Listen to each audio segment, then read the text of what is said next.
नमस्कार दोस्तों, स्वागत है आप लोगों का एक अनदर इन्फॉर्मेटिव वीडियो में। और आज का वीडियो दिल्ली के पेंशन योजना के बारे में है। जी हाँ दोस्तों, दिल्ली में पेंशनधारियों के धड़ाधड़ जो दोस्तों पेंशन के लिस्ट में से नाम काटे जा रहे हैं। तो कहीं आप भी उस लिस्ट में तो शामिल नहीं हैं। चाहे आप वृद्धा पेंशनधारी हों, विधवा पेंशनधारी हों या फिर विकलांगता पेंशनधारी हों, अगर इन तीनों में से कोई भी पेंशनधारी हैं आप लोग और आप इस वीडियो को देख रहे हैं तो अंत तक ज़रूर देखिएगा। पूरा कारण मैं आपको बताने वाला हूं कि आखिरकार इतने दबादब नाम क्यों काटे जा रहे हैं पेंशनधारियों के पेंशन लिस्ट में से, जिनको पेंशन फरवरी और मार्च 2025 से पहले तक मिलती आ रही थी। अब उनके नाम काटे जा रहे हैं। बहुत से लोगों के नाम काटे जा चुके हैं। 85,000 से लेकर के 90,000 पेंशनधारियों के नाम कट चुके हैं लिस्ट में से। तो कारण जान लो, और अगर आप एलिजिबल भी हैं उसके बाद अगर आपका नाम कटा है तो आपको क्या कदम उठाना चाहिए, सारी चीज़ें आज के वीडियो में मैं एक्सप्लेन करने वाला हूं। तो माताओं, बहनें, बड़े बुजुर्गों से रिक्वेस्ट है हाथ जोड़ करके कि वीडियो को अंत तक ज़रूर देखिएगा, ताकि आपको समझ में आए कि अगर आपका भी पेंशन में से नाम काटा गया है तो कारण क्या है। और अगर आपके सारे कागजात भी पूरे हैं, सब कुछ ठीक ठाक है, फिर भी अगर आपका नाम कटा है तो क्या कदम उठाना चाहिए आप लोगों को, सारी चीज़ें मैं आपको बताने वाला हूं। तो वीडियो में अंत तक बने रहिएगा। फटाफट से शुरू करते हैं। उससे पहले एक रिक्वेस्ट है छोटी सी, चैनल को सब्सक्राइब कर ले, नीचे दिए हुए सब्सक्राइब बटन को दबा करके, साथ में घंटी आएगा दबा करके ऑल पे क्लिक करें, ताकि मेरे द्वारा अपलोड किए हुए यूट्यूब पर जो भी लेटेस्ट वीडियोज़ आए वो नोटिफिकेशन सबसे पहले आपको मिल जाए। और साथ में इंस्टाग्राम को फॉलो करना ना भूलें, लिंक डिस्क्रिप्शन में मिल जाएगा आपको। तो फटाफट से जाइए, फॉलो कीजिए। तो आइए शुरू करते हैं। मैंने इस न्यूज़ अपडेट का पूरा प्रिंट आउट लेकर के रखा हुआ है आप लोगों को वीडियो के माध्यम से बताने के लिए प्रॉपर। तो शुरू करते हैं। सबसे पहले मैं आपको बता दूं कि पेंशन न आने का कारण, जिन लोगों के नहीं आ रहे हैं, जो भाई लोग कमेंट करते हैं, माताएं कमेंट करती है कि बेटा मैं 75 साल की हो गई हूँ, 65 की हूँ, मेरा पेंशन नहीं आ रहा है, क्या कारण है। तो सबसे पहले पेंशन न आने का कारण जान लो। पहला पॉइंट, केंद्र और दिल्ली सरकार के बीच फंडिंग का विवाद। दिल्ली सरकार के अनुसार 70 वर्ष से अधिक आयु के बुजुर्गों की पेंशन में केंद्र सरकार की हिस्सेदारी शामिल होती है। अक्टूबर 2023 से केंद्र सरकार ने अपने हिस्से का भुगतान नहीं किया है दिल्ली सरकार को, जिसके कारण 5 महीनों यानी कि अक्टूबर 2023 से लेकर के फरवरी 2024 तक पेंशन रुकी रही थी। ये पिछली बात है। दिल्ली सरकार ने बाद में केंद्र का हिस्सा भी देने का फैसला किया था कि भाई केंद्र सरकार नहीं देगी, जब केजरीवाल सरकार थी दिल्ली में, तो अगर केंद्र सरकार अपना हिस्सा नहीं देती है तो हम वो भी अपना जो है दिल्ली सरकार अपने बजट में से पेंशनधारियों को पेंशन का भुगतान करेगी। लेकिन वित्त विभाग में फाइल मंजूरी में देरी के कारण भुगतान में देरी हो गया था, विलंब हो गया था। यानी कि जो फाइनेंस मिनिस्ट्री होता है उसके अंदर भी फाइल का हेर फेर, पास होना, फाइल अप्रूव होना, सिग्नेचर होना, मंत्रियों के, मिनिस्टरों के, अधिकारियों के, इन सब चीज़ों में टाइम लग गया और देर हो गया। दूसरा पॉइंट था वेरिफिकेशन प्रक्रिया। वेरिफिकेशन सत्यापन की जो प्रक्रिया चल रही है, दिल्ली के समाज कल्याण विभाग में पेंशनधारियों की सत्यापन प्रक्रिया शुरू की गई है, जिसके तहत यह जांचा जा रहा है कि पेंशन प्राप्त करने वाले व्यक्ति जीवित है या नहीं। यानी कि जिनको पेंशन दिया जा रहा है, चाहे वो विकलांग हो, विधवा हो, वृद्धा पेंशन हो, वो इंसान जीवित है कि नहीं, और उनके दस्तावेज, आधार कार्ड, बैंक खाता, इनकम सर्टिफिकेट अपडेटेड है या नहीं। इस प्रक्रिया के कारण कुछ पेंशनधारियों के खातों में भुगतान रुका हुआ है। अब कुछ में वो कितने हैं एग्जैक्ट नंबर मैं आपको बता नहीं सकता। अगर आपका आ गया है या आपका नहीं आया है तो कमेंट करके ज़रूर बताइएगा, आगे फिर उस पर मैं अपडेट बताऊंगा आप लोगों को। तीसरा पॉइंट है तकनीकी और प्रशासनिक समस्याएं, यानी कि उनका इंटरनल टेक्निकल प्रोसेस या फिर कोई भी अपना जो है उनका मंत्रालय का जुड़ा हुआ कोई भी समस्या हो सकती है। तो ये तीसरा है। कुछ मामलों में पेंशनधारियों के बैंक खाते आधार से लिंक नहीं होते, गलत एड्रेस या फिर निष्क्रिय बैंक खातों के कारण, या कि जैसे कि बैंक खाता पिछली वीडियो में मैंने बताया था, निष्क्रिय यानी कि बैंक खाता आपका जो है एक्टिव नहीं है, काम नहीं कर रहा है, पैसे आने में दिक्कत हो रही है, केवाईसी आपका अपडेटेड नहीं होगा बैंक में, तो इस कारण बैंक खाते निष्क्रिय कर दिए जाते हैं। तो उस कारण भुगतान वापस विभाग को लौट जाता है, बैंक में ना आकर के वापस लौट जाता है। विभाग ट्रांसफ़र करता है पैसा, लेकिन आपके बैंक के अंदर कमी होने के कारण पैसा वापस जा रहा है डिपार्टमेंट को, समाज कल्याण डिपार्टमेंट को। अब इसके अलावा दस्तावेजों की कमी या आय सीमा या कि एज लिमिट तो इसमें दस्तावेजों की कमी और आय सीमा, तो इसमें 1 लाख रुपए प्रति वर्ष से अधिक के कारण भी पेंशन रुक जाती है। अब जिनका 1 लाख से अधिक जो है इनकम है, तो इस वजह से भी कारण रुक जाती है, पेंशन रोक दी जाती है, क्योंकि आपको हर चीज़ अपडेटेड रखना है। पेंशन में एक ये भी कंडीशन है कि आपकी सालाना आय फैमिली की जो है 1 लाख से कम होनी चाहिए। अगर 1 लाख से ज़्यादा आपके बैंक में ट्रांजैक्शन दिखती है तो पैन कार्ड से सारा ट्रैक हो जाता है। ध्यान रखिएगा, पैन कार्ड से सारा ट्रैक हो जाता है, तो आप फर्जीवाड़ा नहीं कर सकते। अगर आपका पैन कार्ड के माध्यम से ट्रैक कर रहे हैं सरकार कि 1 लाख से अधिक आपके अकाउंट में ट्रांजैक्शन हो रहा है, लेन देन हो रहा है, इनकम हो रहा है, तो आपका पेंशन रोक दिया जाएगा और बंद कर दिया जाएगा, आपका नाम काट दिया जाएगा। तो सारी चीज़ें मैं एक एक चीज़ निकाल करके आप लोगों के लिए लेकर आ रहा हूँ, लेकिन आप लोग सपोर्ट नहीं कर रहे हैं, वीडियो को लाइक नहीं करते हैं, सब्सक्राइब नहीं करते हैं। माताओं बहनों से रिक्वेस्ट है, सब्सक्राइब करके सपोर्ट कीजिए।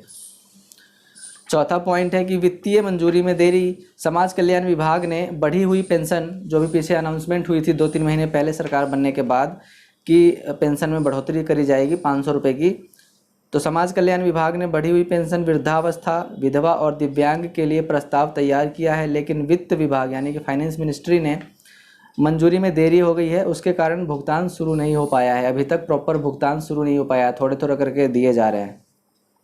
अब ये तो था पेंशन न आने का कारण। अब अगला है पेंशन लिस्ट से नाम कटने के कारण। ये भी आपको मैं बताने वाला हूँ पूरा डिटेल में। पहला पॉइंट, सत्यापन में अनियमितताएं, यानी कि दिल्ली सरकार ने पाया कि 40,000 से अधिक पेंशनधारी अपने रिकॉर्ड में दर्ज पते पर उपलब्ध नहीं हैं। वेरिफिकेशन करवाया जा रहा है, आंगनबाड़ी कार्यकर्ताओं के माध्यम से भेजा जा रहा है अधिकारियों को, उस एड्रेस पर जो पेंशनधारी ने अपने पेंशन रिकॉर्ड में रजिस्टर्ड कर रखा है, उस एड्रेस पर पेंशनधारी नहीं मिल रहा है, वेरिफिकेशन नहीं हो पा रहा है, उपलब्ध नहीं है वो पेंशनधारी उस एड्रेस पर। उनके बैंक खाते भी निष्क्रिय हैं और कई बार नोटिस जारी करने के बावजूद कोई जवाब नहीं हुआ, यानी कि नोटिस भेजा जाता है लेकिन उनका जवाब नहीं आता है। तो इस वजह से जो है 40,000 से अधिक और पेंशनधारियों के नाम काटे जा सकते हैं। 85,000 पहले काटे गए थे, 40,000 और काटे जा सकते हैं। तो आप लोग ध्यान दीजिए इन सब चीज़ों पर।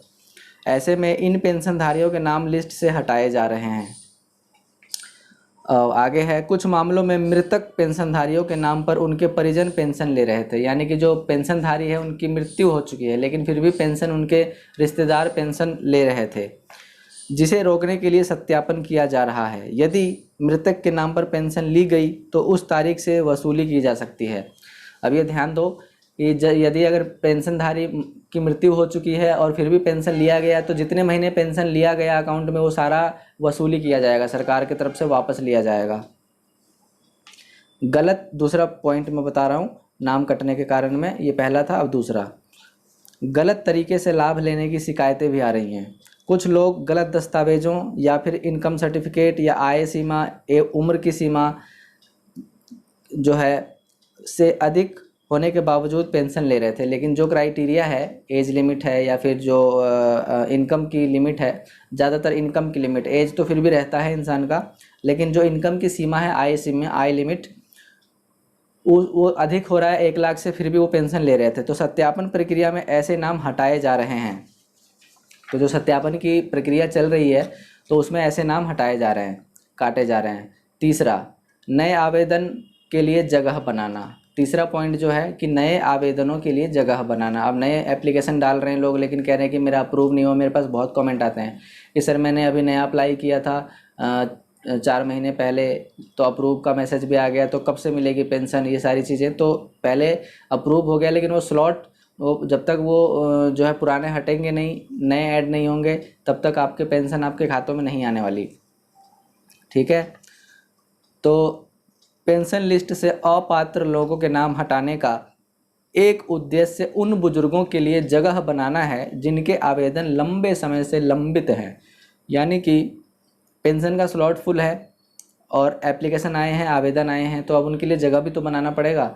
जितने स्लॉट हैं, जितने सरकार पेंशन दे सकती है, तो एक लिमिट होता है कि इतने लोगों तक को ही पेंशन देना होता है, दे सकती है सरकार। अब ये तो नहीं है ना कि जितने होंगे सबको तो देती नहीं है। मेरे ख्याल से किसी न किसी में कुछ ना कुछ कमी निकाल करके नाम हटाए जाते हैं, नाम काट दिए जाते हैं। अब लेटेस्ट अपडेट में आपको करंट बता देता हूँ कि नई पेंशन योजना की शुरुआत जो है 2024 के लास्ट से हो गई थी, 80,000 नए बुजुर्गों के लिए वृद्धावस्था पेंशन शुरू करने की घोषणा की गई थी केजरीवाल सरकार की तरफ से। इसके लिए एक ऑनलाइन पोर्टल जो है ई डिस्ट्रिक्ट दिल्ली पर, जिसमें 24 घंटे में 10,000 आवेदन भी प्राप्त हो चुके थे। अब पेंशन में वृद्धि की अपडेट आई थी पीछे 2 महीने पहले, मार्च अप्रैल में। पेंशन में वृद्धि की जो मार्च 2025 में दिल्ली की मुख्यमंत्री रेखा गुप्ता ने बजट में वृद्धावस्था, विधवा और दिव्यांग पेंशन में 500 रुपये की बढ़ोतरी की घोषणा की। अब 60 से 69 वर्ष के बुजुर्गों को 2500 रुपये और 70 से अधिक वर्ष के बुजुर्गों को 3,000 रुपये मासिक पेंशन मिलेगी। हालांकि यह बढ़ी हुई पेंशन अभी तक खातों में नहीं पहुंची है और अभी तक भेजी भी नहीं जा रही है। अभी तक पुरानी पेंशन ही आ रही है, पुराना जो राशि अमाउंट है उतना ही आ रहा है, 2,000 2500। और 2500 3,000 नहीं हुआ है, 2,000 था और 2500 था, वही आ रहा है। क्योंकि सत्यापन और बजट मंजूरी की प्रक्रिया अभी चल रही है। सत्यापन अभियान जून 2025 तक जो है कंप्लीट होने की आशंका थी, लेकिन दिल्ली सरकार पेंशनधारियों की वेरिफिकेशन प्रक्रिया तेज करने वाली है। अभी तक कंप्लीट नहीं हुई तो इस प्रक्रिया को जो है स्पीड बढ़ाएगी कि भाई तेज़ी से करो काम। जिन पेंशनधारियों का आधार बैंक खाते से लिंक नहीं है या जिनका पता गलत है, उनके नाम कट सकते हैं। और ट्विटर एक्स पर हाल के पोस्ट में दावा किया गया था कई विपक्षियों की तरफ से, और बीजेपी के जो जितने भी विपक्षी पार्टी हैं और भी दिल्ली सरकार में तो एक केजरीवाल ही है, कांग्रेस की तो कोई सीट है नहीं। तो फिलहाल अभी केजरीवाल की जो आम आदमी पार्टी है, उन्होंने ट्विटर पर जो है जो आपत्ति जताई है कि बीजेपी सरकार पेंशन बंद करने के लिए बहाने बना रही है, जैसे दस्तावेजों की कमी या आधार लिंकिंग का प्रोसेस। हालांकि यह दावा अभी जो है सत्यापित नहीं है और राजनीतिक बयानबाजी का हिस्सा है। जैसे कि मैंने अभी बताया कि विपक्षी आवाज़ उठा रहे हैं आप लोगों के लिए कि भाई जो भी है, तो केजरीवाल सरकार में कम से कम ये था कि इतनी सारी चीज़ें नहीं थी, प्रॉपर गरीबों को पैसा मिल रहा था। हाँ, ये गलत है कि जो फर्जीवाड़े करके जो फर्जी डॉक्यूमेंट दस्तावेज के आधार पर ले रहे हैं पेंशन, तो उसके ऊपर एक्शन लेना चाहिए, कार्रवाई होना चाहिए। अब आपको क्या करना चाहिए वो मैं आपको बता देता हूँ, आपको क्या कदम उठाने, जो कि मैंने शुरू में कहा था कि आप क्या कदम उठा सकते हैं। तो पेंशनधारियों के लिए सुनिश्चित आपको अपना करना है कि आपके बैंक खाता आधार से लिंक है, पता एड्रेस जो अपडेटेड है, और आय प्रमाण पत्र इनकम सर्टिफिकेट जो है 1 लाख रुपए से कम का है। 1 लाख रुपए से अगर आपने ज़्यादा इनकम दिखाया तो पेंशन में से नाम कट जाएगा। यदि पेंशन रुकी हुई है तो समाज कल्याण विभाग से संपर्क आपको करना है पेंशन दफ्तर में। और नए आवेदन के बारे में मैं बता देता हूँ कि समाज कल्याण विभाग के पोर्टल पर जाकर वृद्धावस्था पेंशन के लिए आवेदन कर सकते हैं नया, या ई डिस्ट्रिक्ट दिल्ली पर। ई डिस्ट्रिक्ट पर जब जाएंगे तो वो ऑटोमेटिक रीडायरेक्ट कर देता है। पात्रता के लिए 1 लाख रुपए वार्षिक से कम होनी चाहिए सालाना आय, और दिल्ली में कम से कम 5 वर्ष का निवासी होना चाहिए, यानी कि पिछले 5 वर्ष से आप दिल्ली में रह रहे हो, इसका कोई आपके पास प्रमाण होना चाहिए। और 1 लाख से कम आय होनी चाहिए, और एज आपकी होगी, आप सीनियर सिटीजन वरिष्ठ नागरिक के कैटेगरी में आ गए हैं तो ऑटोमेटिक आपका जो है अप्लाई हो जाएगा। इसके बाद कंप्लेंट वगैरह करने के लिए मैं आपको बता देता हूँ। फिर भी अगर आपका काम नहीं बन रहा तो क्या करना चाहिए। तो पेंशन से संबंधित अगर आपको कोई शिकायत के लिए पेंशन और पेंशनरों के लिए कल्याण विभाग की वेबसाइट doppw.gov.in पर शिकायत दर्ज करवाया जा सकता है, या बाकी आप दफ्तर में जाकर के करवा सकते हैं। बाकी आपको गूगल में टोल फ्री नंबर भी मिल जाएगा और आसानी से आप सर्च करके जो है कर सकते हैं इस चीज़ के बारे में कंप्लेंट। तो आई होप आपको समझ में आ गया होगा माताओं बहनों को कि क्या क्या अभी दिक्कतें चल रही हैं, किस वजह से पेंशन नहीं आ रही है, किस वजह से नाम काटे जा रहे हैं, किस वजह से पेंशन कट के आ रही है। तो सारी चीज़ें मैंने एक्सप्लेन करी। वीडियो इन्फॉर्मेटिव लगी हो, अच्छी लगी हो तो वीडियो को लाइक करें, शेयर करें, ज़रूरतमंदों तक पहुँचाएँ, और साथ ही साथ नीचे दिए हुए सब्सक्राइब बटन को दबा करके सब्सक्राइब करें, घंटी दबाएं, ऑल पे क्लिक करें इसी तरह के इन्फॉर्मेटिव और नॉलेजेबल वीडियोस के रेगुलर अपडेट्स पाते रहने के लिए। और साथ में इंस्टाग्राम को फॉलो करें ताकि आप मुझसे पर्सनली कोई सवाल जवाब कर सको। तो मिलते हैं एक अनदर इन्फॉर्मेटिव वीडियो के साथ नेक्स्ट वीडियो में, तब तक के लिए गुड बाय, टेक केयर, जय हिंद, जय भारत, नमस्कार।